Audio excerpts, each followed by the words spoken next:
Magkano nga ba ang magagastos kapag nag-South Korea ka as a family galing Pilipinas? Kung curious kayo sa real experience namin as a family of three, watch this vlog hanggang dulo. Hi guys! Welcome back sa channel ko. In today's vlog, isha-share ko sa inyo ang trip namin sa South Korea. Lahat ng preparations, daily experiences, at syempre lahat ng gastos namin.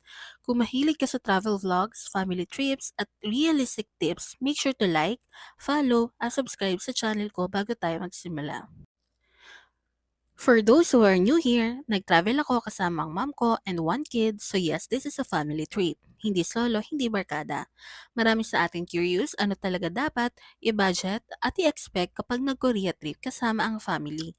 So this vlog will give you realistic idea para may guide ka bago ka mag-book. Before we even left the Philippines, may mga importanteng steps and gastos na kailangang i-consider. Una is kailangan mo mag-apply ng Korean visa, which is 2,700 for 3 person.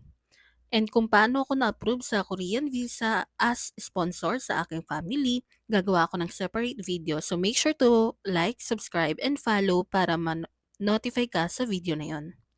And tip, apply early para walang stress. Next, we got travel insurance for 1,638. Just in case something unexpected happens, super worth it, lalo na may bata at medyo maedad na si mommy. For accommodation, we choose a hotel near Myeongdong, very convenient for walking to food spots and stations. It costs 46,996 and honestly, staying close to the action made everything easier. So this is for 9 days and 8 nights. Next naman, ang plane tickets with travel tax. Ang total niya is 26,387 and we also prepared outfits for content and comfort which cost 5,847. Since pa winter nga yung time na pupunta kami ng South Korea, talagang nag-invest kami or bumili kami ng mga jackets sa Pilipinas pa lang para hindi kami lamigin papuntang Korea. Since I wanted to capture every moment, I brought a Go Ultra Insta360 Creator Bundle which cost 26,451. Perfect siya for vlogging and kapag nag-uumpisa ka pa lang mag-vlog since mahiyain pa ako, yun yung naisip kong bilhin kasi pwede ko siyang i-clip kung saan-saan or itago kung saan-saan. And honestly, akala ko nung may mga ang daming tumitingin sa akin. Akala ko guys sa akin sila nakatingin yung pala sa camera kasi siguro parang wow, ang cute nung camera, ang liit. Tapos akala ko talaga sa'kin nakatingin pero 'pag inobserve ko yung mata nila dun sila sa Go Ultra nakatingin.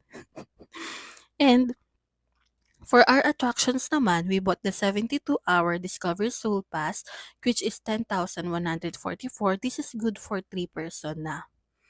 Which which allowed us to explore multiple places efficiently. Worth it ba ang Soul Discovery Pass?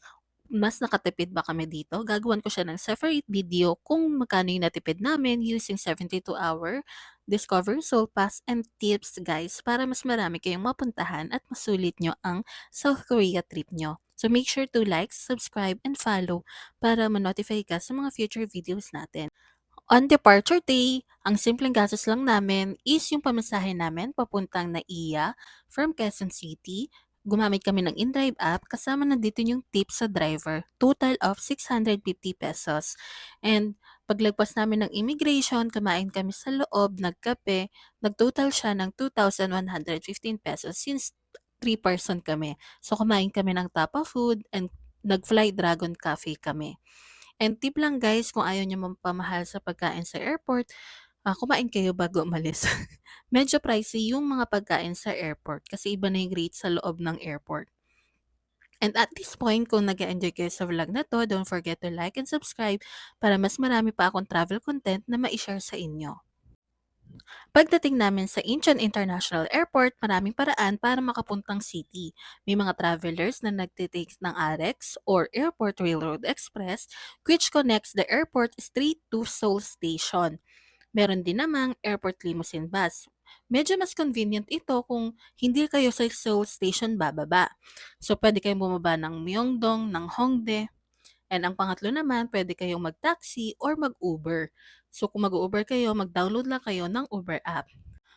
For our trip, ang ginamit namin is ang airport Railroad Express since kasama na siya sa aming Seoul Discovery Pass.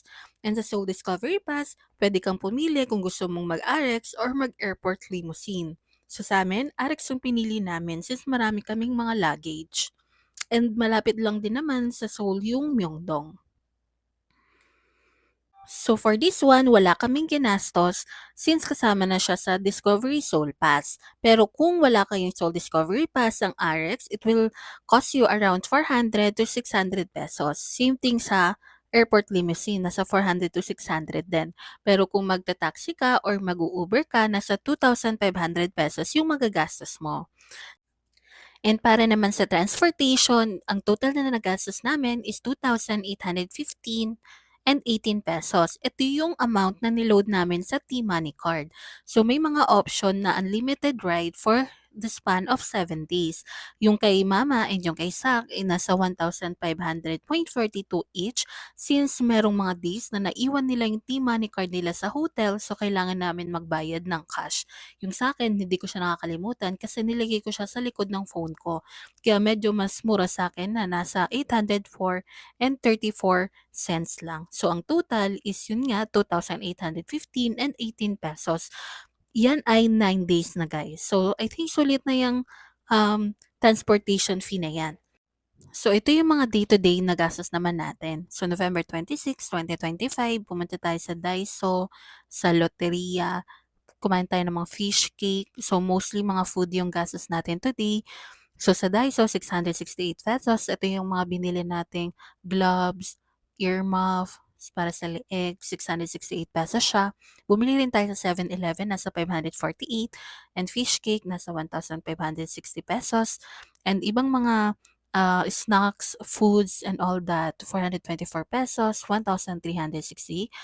And bumalik na naman tayo sa Daiso, 682 pesos and 83 cents. So for November 26, ang total na nagastos natin is 5,242 and 83 cents. And punta naman tayo sa ating day 2, November 27, 2025. So this day, pumunta tayo sa Lotte World, Lotte Department Store, sa mga convenience store. And nag-Ice World din tayo para sa skating experience. Sa Lotte World lang din siya, sa loob siya ng Lotte World. Since yung araw na ito is umuulan, so naghanap kami ng magandang destination na inside lang sa mall na hindi kami lalabas kasi nga maulan. And yung Lotte World kasama siya sa Discover Soul Pass. So for this day, ito yung mga nagastos namin. Mostly mga food lang to. Food sa loob ng Lotte World, ganyan. And yung Ice World, medyo mura lang naman siya, nasa 160 pesos. So sa total, for this day, ang total ng nagastos natin is 5,054 pesos and 90 cents. Punta naman tayo sa day 3, which is November 28, 2025. So for this day, pumunta tayo sa Gyeongbokgung Palace and ang una nating gastos is 520 pesos. Ito yung para sa rental ng hanbok or yung traditional na outfit ng Korean. So since kasama na siya sa Soul Discovery Pass kaya merong 520 pesos. Ito yung para sa pag-upgrade kasi merong mga premium clothing, merong premium na hairstyle. So kung gusto niyo ng premium, ng mas magandang outfit, mag-a-add kayo ng mga nasa ganitong amount, which is yung sa akin nasa 520 pesos para sa buong family na yan. And nag-hire din kami ng photographer para ma-record yung talagang buong trip namin and para masulit namin siya. So, ang total ng nagastos namin para sa photographer nasa 14,680 pesos. Kasama na dyan yung pag-edit ng 20 photos. And nasa 400 shots yung na-take sa amin sa buong Korea, buong trip namin or buong photographer session namin. And ang pangatlo is 1,720 pesos. Ito'y para sa snacks, sa food, and nag-Starbucks din kami na nasa 528 pesos. So for this day, ang total na nagastos natin is 17,448 pesos. And punta naman tayo sa next day, which is November 29, 2025. So for this day, pumunta tayo sa Everland and nag-shopping ako ng pang-outfit for the next day kasi since naubusan na ako ng outfit. And kumain naman tayo sa GS25. And kung gusto nyo guys makatipid sa ng pagkain, I recommend GS25, 7-Eleven, or CU since mas mura sa kanila. And bago kami pumuntang Everland, kumain muna kami sa GS25. Guys, grabe napakasulit nung convenience store sa kanila kasi sobrang siksik, higlik talaga yung per meal nila do'n. And sa GS25 ang nagastos natin ₱787.12. Ito yung para sa meal per person na 'to ha. And 39.75, another then 27.83, ito yung mga kung ano-ano pa na binili namin like water, mga extra, candies, like that. And then sa Everland naman, ang nagastos namin, this is mostly sa mga food naman guys, 226.59, 178 and 99, 1,844.78, 536 and 68. Ito yung mga food, mga meal na nakain namin sa Everland. And kinagabihan, bumili ako ng outfit kasi nga naubusan ako ng damit. So total ng outfit ko is 3,299.56. So for November 29, 2025, ang total na nagastos natin is 6,941 and 20 cents. Para naman sa November 30, 2025, ang nagastos natin dito is 568.57 pagkain yan guys. Sa Lotte Department, 1,550 and 40 pagkain din yan. And pumunta kaming K-Market. Ito yung mga pasalubong na mostly food.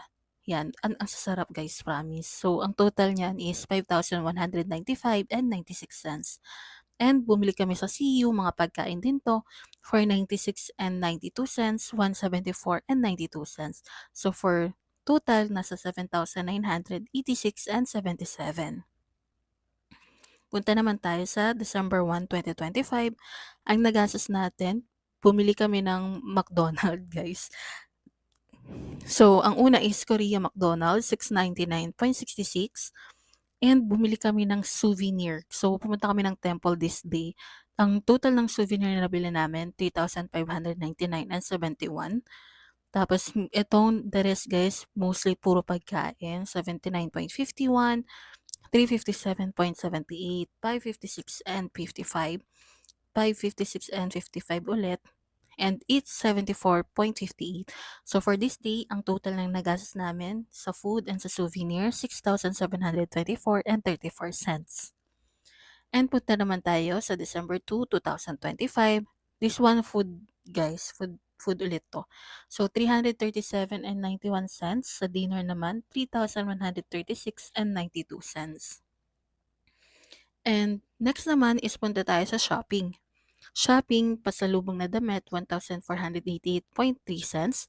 And another pasalubong na damit, 965 and 21 cents. Sa luggage, bumili kami ng luggage para sa mga pasalubong namin. Ang luggage is 2,614 and 10 cents. Sa damit ko naman, kasi may binili rin akong damit doon, 1,198 and 47 cents. And sa skincare, ito yung nagastos ko guys sa Olive Young. Total neto is 8,579 and 89 cents. Sa perfume, pasalubong ni mama sa teacher ni Zach, 3,039 and 60 cents. And sa K-Market, ito yung pasalubong na food na 5,195 and 96 cents. On December 3 naman guys, ito yung mga nagastos natin. So, nag-add ako ng seat selection since gusto nila mama ni Zach and gusto ko rin nasa window seat kami magkakasunod. So, sa seat selection, nasa 1,050 pesos. Good for 3 na yan guys. And nag-add ako ng baggage na 1,290 pesos para sa mga pasalubong. Para guys, hindi maharang yung mga skincare natin na more than 150 ml. Sayang naman yung binili natin kung maharang lang siya sa immigration, di ba? And taxi to airport, Incheon, nasa 2,284 and 32 cents. And on December 3 guys, tinry ko ang Korean beauty treatment. Ito yung isa sa mga unique part ng trip ko. Talagang guys, sobrang happy ko, sobrang saya ko na natry ko siya. And one day lang tong treatment na to, less than I think 2 hours lang siya ginawa. Kasi nga after nun, meron na kaming flight papuntang Pilipinas. Talagang hinabol ko siya, guys. And sobrang happy ko na na-experience ko siya and kung babalik ako ng Korea ita-try ko ulit siya.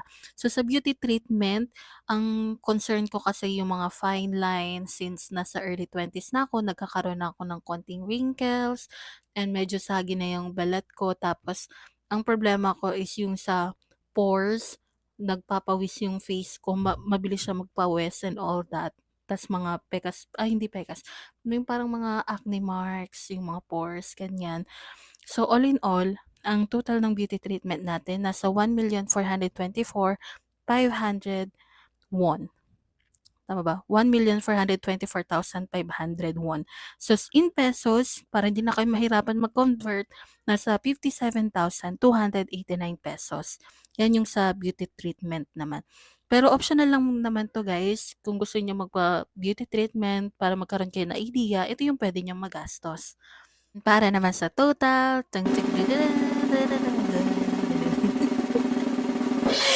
the real total of everything you spent for this South Korea family trip, nasa tumata ginting na 264,257 and 50 cents. Nang hino yarn, charing. So, yun yung total ng nagastos natin and that includes everything. Pre-flight preparation, accommodation, transportation, food, street food, daily activities, shopping, pasalubong, experiences, beauty treatment, and extras like airport transfer. Pero kung ileless natin guys, yung beauty treatment, kung hindi naman kayo magpapa-beauty treatment, pretty na kayo. Charing. Eme lang, 264,000 minus nyo yung 57,000. So, nasa more or less 200 to 20,000, nasa mga gano'n. So, not bad guys, kasi tatlo naman na kami niyan. And mind you guys, itong trip na 'to is biglaan lang din kasi sabi ko, kung ma-approve kami sa Korean visa, ipu-push namin, bahala na si Lord. And kung hindi naman ma-approve, okey lang din. Kaya nung nag-apply kami ng Korean visa, wala pa kaming, mga accommodation, flight, wala pa kaming everything. Kasi hindi naman ako sure kung ma-approve kami, pero na-approve kami guys, yun. So kung gusto niyo rin mapanood yung vlog ko kung paano kami na-approve, ako yung main na provider guys, and sponsor ko yung mama ko and isang child. So kung gusto niyo mapanood kung paano ako na-approve sa visa application, make sure na naka-subscribe kayo para ma-notify kayo sa future videos.